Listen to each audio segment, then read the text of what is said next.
바울이 회당에 들어가 석 달 동안 담대히 하나님 나라에 관하여 강론하며 권면하되 어떤 사람들은 마음이 굳어 순종하지 않고 무리 앞에서 이 도를 비방하거늘 바울이 그들을 떠나 제자들을 따로 세우고 두란노 서원에서 날마다 강론하니라.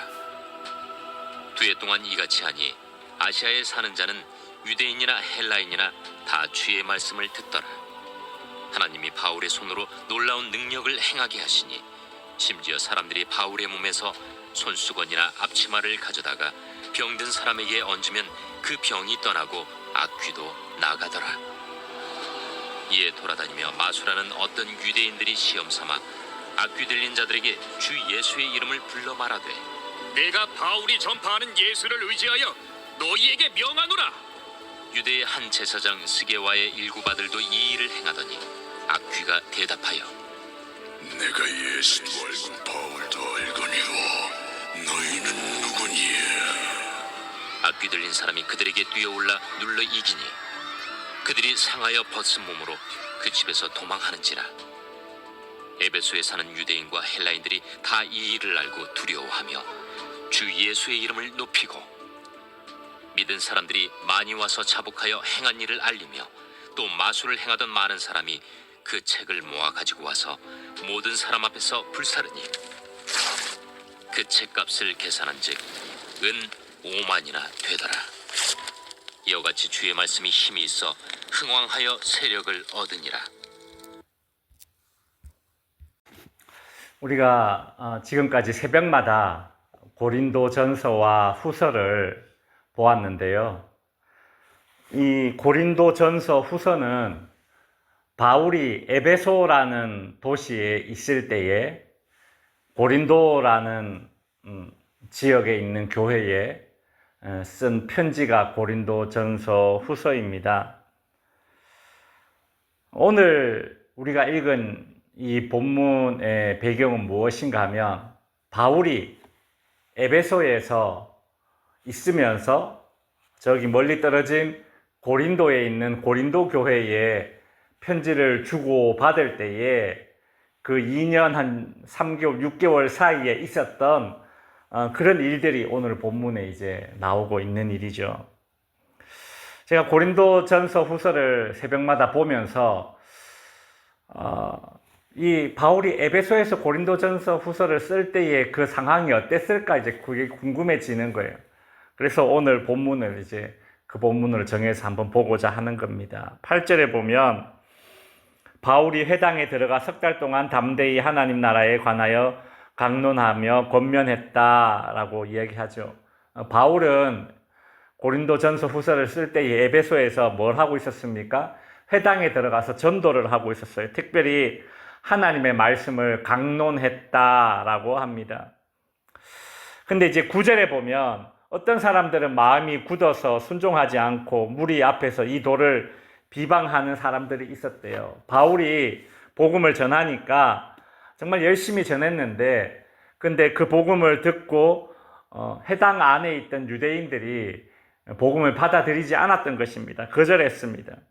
그래서 바울이 이제 9절 후반부에 보면 그들을 떠나 제자들을 따로 세우고 두란노 서원에서 날마다 강론하니라. 바울은 회당에서 나와서 제자들을 따로 세우고 서원에서 요즘으로 치면 이제 여기 이제 도서관쯤 되는 겁니다. 서원에서 날마다 강론하였다고 합니다. 10절에 보면 2해 동안, 2년 동안 이 에베소에 머물면서 이렇게 했다라는 거예요. 근데 이렇게 많은 에너지를 쏟아 부었기 때문에 10절 후반부에 어떤 결과를 얻었느냐? 아시아에 사는 자는 유대인이나 헬라인이나 다 주의 말씀을 듣더라. 사역의 열매들이 이루어졌습니다. 그래 한번 보세요. 바울은 가는 곳마다 제일 먼저 어디를 갔느냐 하면 회당이라는 곳에 들어갔어요. 거기에 유대인들이 많았거든요. 거기에서 가는 곳마다 회당이라는 곳에 가서 복음을 전했어요. 그러니까 바울이 어느 지역에 가면 제일 먼저 찾아가는 곳이 회당이에요. 1순위예요. 근데 그곳에 복음을 전했더니 거절했어요. 그래가지고 어디로 갔느냐? 서원에 갔어요. 도서관에 가서 그곳에서 복음을 전했더니 그곳에서 사람들이 받아들여서 어떻게 돼요? 10절 후반부에 보면 다 주의 말씀을 듣더라. 1순위인 이 회당에 있는 사람들은 복음을 거절했는데, 그래서 뭐 어쩔 수 없이 회당이 아니라 이제 도서관에 가서 복음을 전했더니 그 사람들이 다 주의 말씀을 듣더라는 것이죠. 그렇게 사역의 열매가 맺어졌습니다. 그리고 나서 11절부터는 바울의 이제 또 다른 이제 말씀을 전하는 게 아니라 또 다른 능력의 모습을 보여주고 있어요. 11절에 보면 하나님이 바울의 손으로 놀라운 능력을 행하게 하셨다라고 기록하고 있죠. 12절에 보면 심지어 사람들이 바울의 몸에서 수건이나 앞치마를 가져다가 병든 사람에게 얹으면 그 병이 떠나고 악기도 나가더라. 바울이 사용하던 수건이나 앞치마를 가져다가 사람들이 그 병든 사람에게 이렇게 올렸답니다. 그랬더니 병이 떠나고 악기도 떠나가는 그런 일이 있었어요. 말씀을 가르치고 그래서 엄청난 전도를 했고 또 능력까지 행하니까 아주 많은 열매가 맺어지는 겁니다. 이제 그 뒤에 어떤 사건이 기록되고 있느냐면 심지어 이 에베소에 있던 마술사들이 바울처럼 어떤 강한 능력을 일으키고 싶어서 13절의 중반부에 보면 내가 바울이 전하는 예수를 의지하여 너희에게 명하노라. 심지어 마술사들까지도 바울을 인정하는 거예요.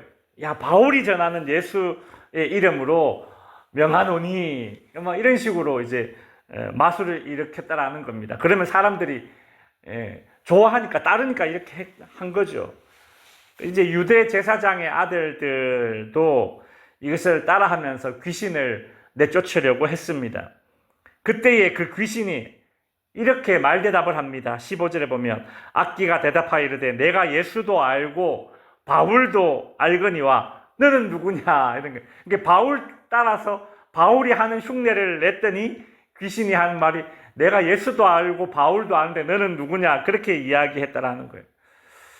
제가 이 부분을 이렇게 보면서 야, 바울은 하나님도 인정하는 그런 사역자였구나. 심지어 보세요. 악귀도 귀신도 악귀도 내가 예수도 알고 바울도 아는데 너는 누구냐라고 말할 정도로 여러분 에베소에서 이 바울의 모습은 이런 모습이었습니다.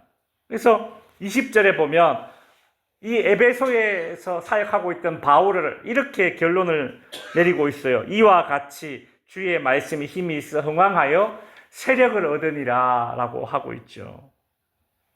지금 우리가 살펴본 이 모습이 바울이 고린도 교회와 고린도 전서 후서를 주고받을 때에 있었던 바로 그 모습이라는 겁니다. 여러분 지금껏 우리가 고린도 전서 후서를 살펴보면 고린도 교회 사람들이 바울을 어떻게 대했습니까? 참 지독하다 싶을 정도로 바울의 사도권을 인정하지 않으면서 바울을 무시하는 모습을 얼마나 많이 보여줬습니까? 도대체 그 시기에 바울은 오늘 사도행전에 나오는 어떤 모습을 보여주고 있습니까? 고린도 교회 사람들한테는 그렇게 무시를 받고 있지만 그 시기에 실은 에베소에서 바울은 엄청난 능력의 사람이었던 것입니다. 막 심지어 마술사가 바울의 흉내를 내고 하나님뿐만이 아니라 귀신들까지도 내가 예수도 알고 바울도 안다라고 말할 정도로 바울이 그런 능력의 사람으로 에베소에서 사역하면서 고린도 교회에 편지를 주고받았던 것이죠. 그런데 그런 엄청난 능력의 하나님이 인정하는 그런 사역자였는데 고린도 교회 사람들은 어때요? 바울이 말을 잘 못한다 라면서 빈정댔지 않습니까? 근데 오늘 본문 10절에 보면 그때의 에베소에서 바울은 어떤 모습이었어요?